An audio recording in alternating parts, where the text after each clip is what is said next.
Praise the Lord. दोस्तों, हम आपका स्वागत करते हैं आज रात की प्रार्थना में।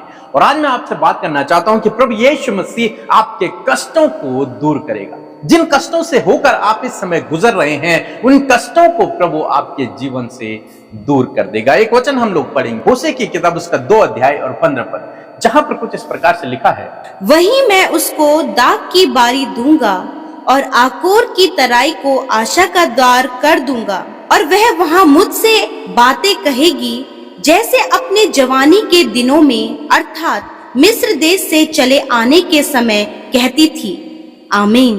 दोस्तों, यहां पर परमेश्वर का वचन कहता है कि मैं उसे दाख की बारियां दूंगा और आकोर की तराई को आशा का द्वार बना दो। आकोर एक जगह का नाम है जहां पर कुछ इस प्रकार से हुआ था। यदि आप यहोशू किताब उसका 7 अध्याय पढ़ेंगे तो वहां पर कुछ इस प्रकार से हुआ। आकान नामक एक व्यक्ति ने परमेश्वर के विरोध में पाप किया, जिस पाप के कारण इजरायलियों पर विपत्ति पड़ी। इसलिए जब इजरायलियों को पता चला कि इस आकान के कारण हम सब पर विपत्ति पड़ी थी, क्योंकि इसने परमेश्वर के विरोध में पाप किया था, इसलिए उन्होंने उसे इस आकोर जगह पर मार डाला था। उसके परिवार को भी, सबको मार डाला।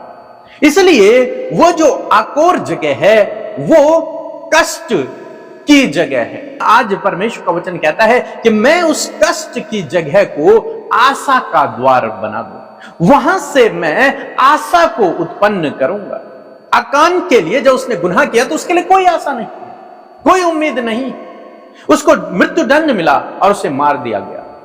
लेकिन परमेश्वर का वचन कहता है कि जहां कोई आशा नहीं थी, कोई उम्मीद नहीं थी, मैं उससे आशा का द्वार बना दूंगा। आज शाम में परमेश्वर का वचन आपको उत्साहित करता है कि परमेश्वर आपके जीवन के कष्टों को दूर करके उन्हें आशीषों में बदल देगा। आपके लिए इन कष्ट के समय में परमेश्वर आशा का द्वार खोल देगा और उन कष्टों को परमेश्वर आशीषों में बदल देगा। परमेश्वर कहता है कि मैं उसे दाख की बारियां दूंगा। दाख की बारियां मीन्स क्या है? आशीष। परमेश्वर आपके काम पर आशीष देगा, आपको ब्लेस करेगा। आपके जीवन में जो कष्ट है परमेश्वर उन्हें दूर कर देगा। आपके लिए परमेश्वर आशा का दरवाजा खोलेगा।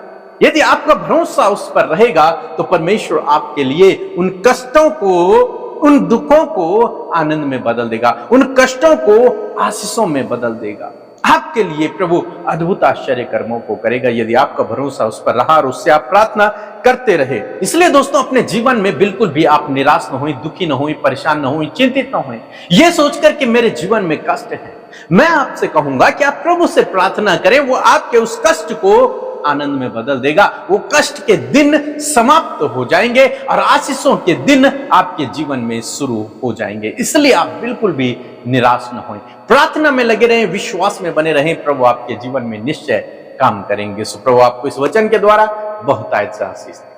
आमीन।